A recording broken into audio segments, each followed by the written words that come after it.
back home at Christian Temple. It's so good to see all of you this morning, even though I have to admit it feels a little bit odd from this vantage point. Almost a year ago exactly, I left Baltimore to pursue a Master of Divinity degree at the University of Chicago.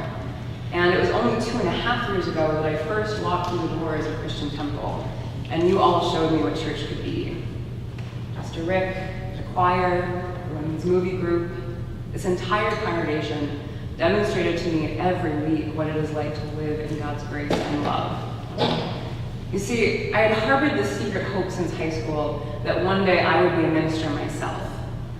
But I didn't have the courage to pursue it until I found belonging at Christian Temple.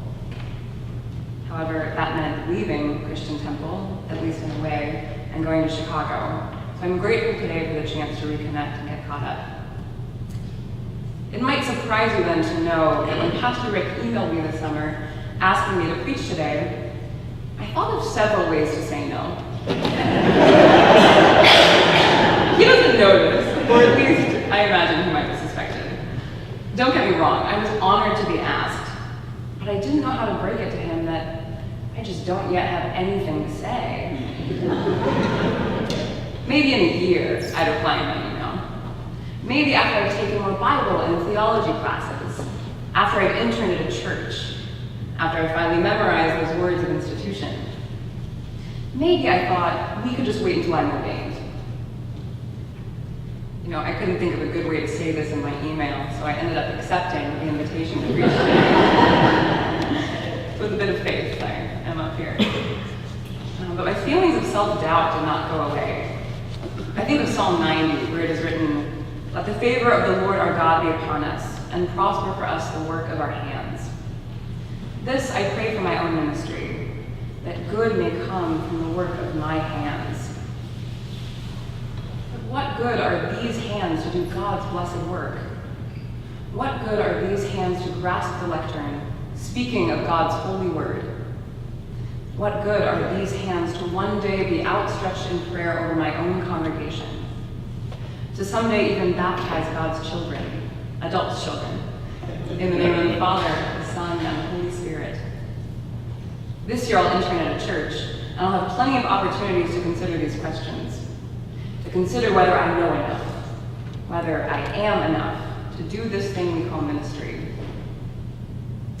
I met a woman last spring who 25 years ago may have been a little bit like me.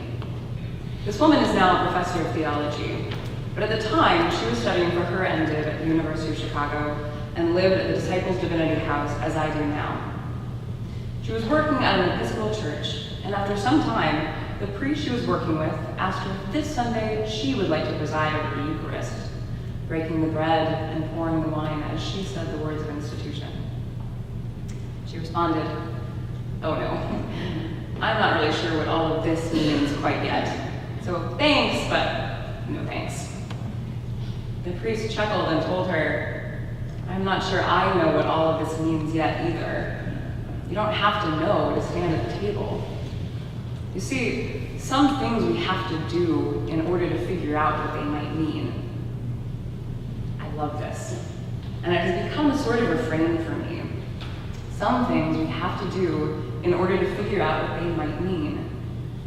This woman's hands had never broken the bread, but she began doing it to figure out what it might mean.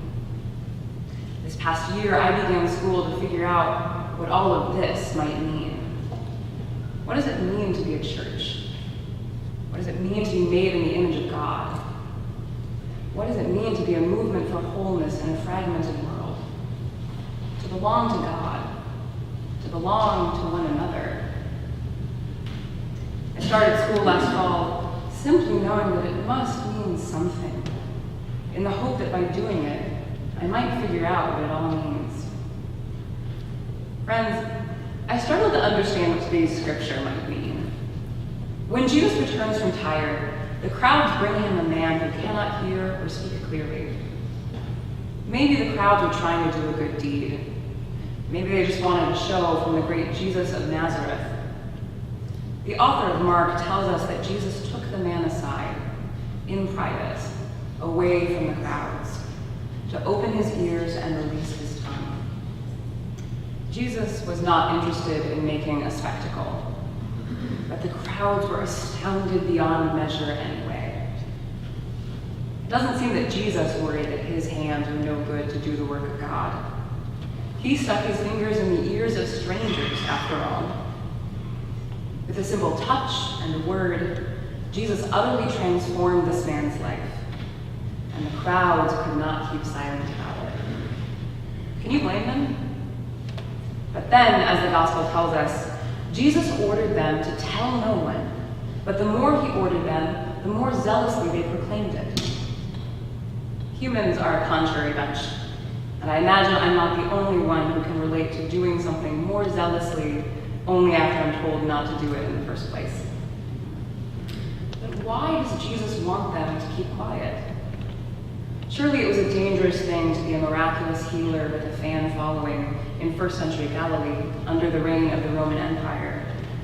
But for me, this is still the most difficult part of the passage. Why would Jesus order them to suppress the good news of a life transformed?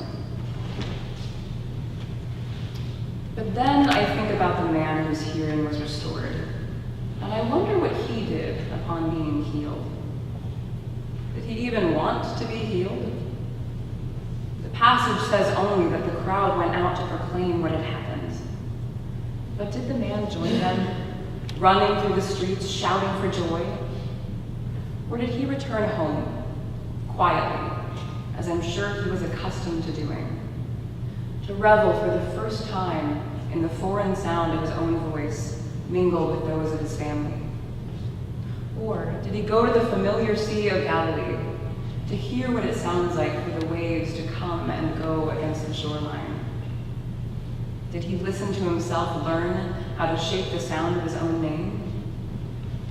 I hope so. And I wonder if this is what Jesus was hoping for when he instructed the crowds to tell no one.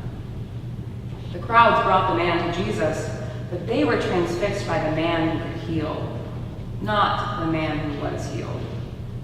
The crowds got the miracle they came for, but did any of them bother then to talk to the man who could hear and speak clearly for the first time? Did they bother to listen? To ask him what this world sounds like? They were not interested in the man who had been transformed. Instead, they were interested in the man who could heal, who seemed to do it all and know everything. Now that is something they could believe in, not the transformations unfolding always and invisibly around them, but the man who possessed the power to transform. Our passage highlights this by concluding with the crowd's exclamation, "He has done everything well. He even makes the deaf to hear and the mute to speak."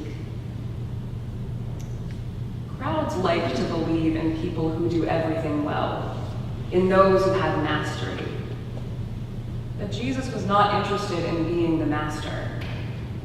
If he wanted to be put on a pedestal, he wouldn't have healed the man in private. He wouldn't have ordered the crowds to keep quiet.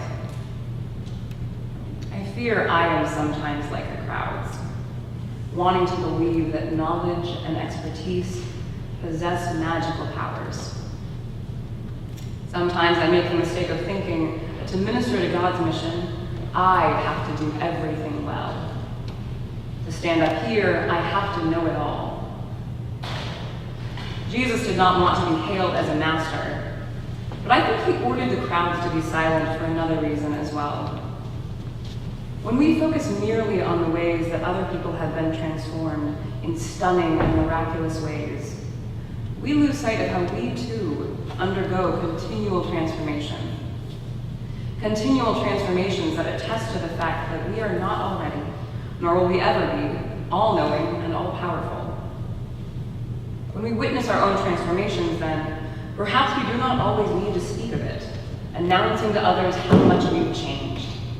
Instead, we need to live into it. I like to think that he didn't join the crowd in proclaiming the news because he set about discovering this new, vibrant, and unrecognizable world. I feel this past year in Chicago has transformed me, has made the world unrecognizable in some wonderful ways.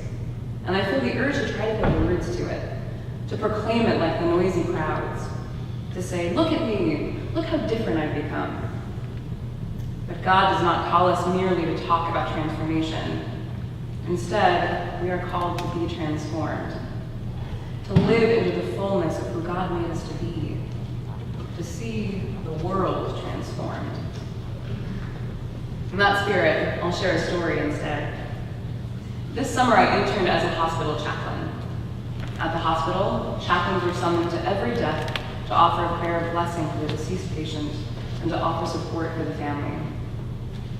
For that reason, a chaplain needed to be in the hospital at all times. 2 weeks into my internship, I had my very first overnight shift, where I was the chaplain on call for emergencies. In the early hours of the morning, a nurse called me after one of her patients passed away.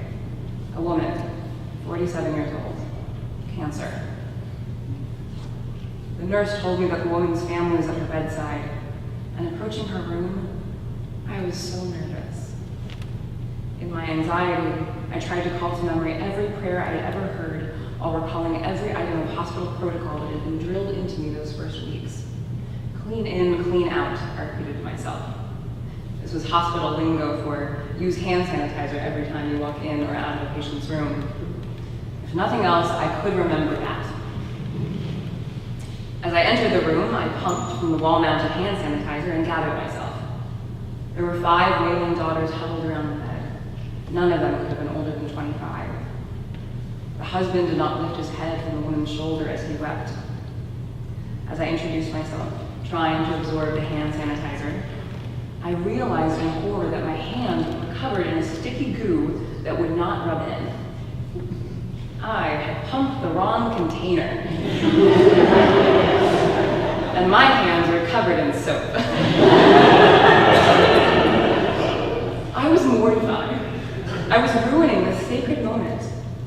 I tried to conceal my alarm and quickly wipe my hands on my lab coat. The daughters didn't notice, and they immediately rose toward me with outstretched hands, asking me to pray. They wanted to hold hands. Responding to the momentum of their rising emotion, I motioned for all of them to gather even more closely together, and I rested my forearms on their backs. The crisis of gooey, soapy hands was averted. I have no idea now what I said in that prayer. I'm certain it wasn't beautiful or long. I'm also certain that it didn't much matter what I said. What mattered was that I was there, and that my presence in that space, wearing my chaplain badge and praying some familiar words, made God more visible in this family's moment of deep suffering. It didn't matter that my hands were covered in soap, because my being there opened this family to recognizing the space God already held in that room. In that moment, they didn't need to be anything other than who they were, and neither did I. In that patient's room, I learned an important lesson. I learned to be open to my own human floundering, a lesson I'll have to keep learning, I'm sure. I learned that God is present even there, even in my shortcomings, even in our moments of greatest suffering. Isn't that something that should be shouted in the streets? As humans, we are prone to such proclamation. We are charmed by certainty and attracted to the authority that comes with expertise. We want to be the masters as much as we want to believe in them. Like the boisterous crowds, I have been drawn to the idea of a ministry that announces, I know who God is and what God does. I have already seen it. This may not be wrong exactly, but it is an outlook on the world that may prevent us from seeing the work that God is still unfolding in our lives.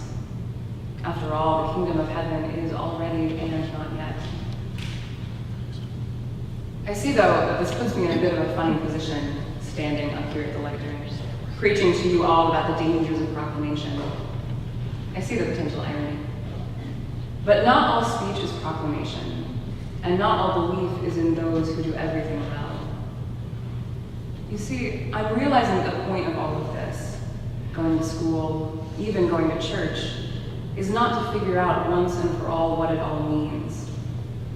but instead to remain open to the possibility that things may not be as we once thought, that we are more blessed and life more abundant than we had ever imagined, that we already have at our fingertips everything we need to witness God's grace in our daily lives. The glory of God is knit into the very fabric of our being. Because of this, we are continually transformed, whether we realize it or not, by moments of joy, of sorrow, of life as usual. How often, I wonder, are our lives utterly transformed and we don't even realize it? This, the practice of openness to God and the witness of transformation, is what we do as a church. The thing we do to figure out what all of this means. And it is this practice of openness to self, to other, to God, that I am still learning. I have learned, for instance, that these hands never needed to be anything special at all. These hands can fumble with the communion bread. They can even be covered in soap, so long as they are extended, so long as they are open. It is to openness and not to expertise or mastery or perfection that God calls us to. We are called to be exactly who we are in this moment. Like the man who was deaf, we are called to open our ears to God's transformative grace, to open our hands to receive God's blessings, to open the doors of our church so that the fullness of the lives we live here, the fullness of the people we become here, spills out into the world, making it new.